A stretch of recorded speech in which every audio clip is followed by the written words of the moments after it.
గోమాతకు గర్భశోకం, కాపాడిన పోలీసులు, వెటర్నరీ సిబ్బంది. కానీ గో శిశువు మరణం.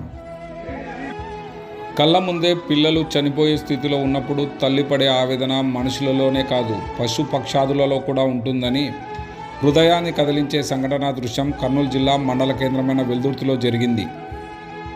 భారతదేశంలో అత్యంత పూజనీయమైన, సకల దేవతలకు నిలయమై నడుస్తున్న దేవాలయంగా భావించే గోమాతలకు ఏమాత్రం రక్షణ లేకుండా పోతుందని సనాతన ధర్మాన్ని ఆచరించే ఎంతోమంది భక్తులు, స్వచ్ఛంద సంస్థలు, గో ప్రేమికులు, జంతు ప్రేమికులు ఆందోళన వ్యక్తం చేస్తున్నారు.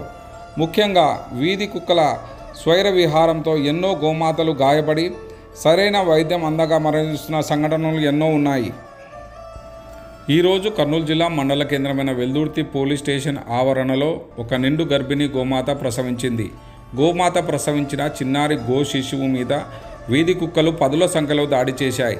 విషయం తెలుసుకున్న పోలీస్ అధికారులు వాటి నుంచి గోమాతను రక్షించి గోమాత శిశువుకు వైద్య సహాయం కోసం వెటర్నరీ డిపార్ట్మెంట్ను వెంటనే పిలవడం జరిగింది. వారు గో శిశువుకు ట్రీట్మెంట్ ఇచ్చి గోమాత పాలు తాగేలా చేశారు. కానీ అప్పటికే కొన ఊపిరితో ఉన్న చిన్నారి గో శిశువు కొద్దిసేపటి తర్వాత ప్రాణాలు విడిచింది.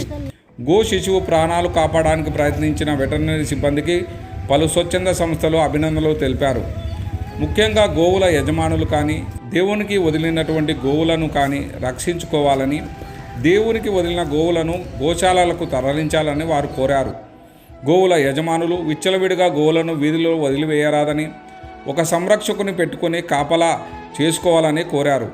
వాటికి సరైన ఆహారాన్ని అందించాలని, ముఖ్యంగా వెల్దుర్తిలో వీధి కుక్కల బెడద చాలా ఎక్కువగా ఉందని, వీధి కుక్కలను కట్టడి చేయాలని స్థానిక పంచాయతీ అధికారులకు స్పందించాలని వారు కోరారు.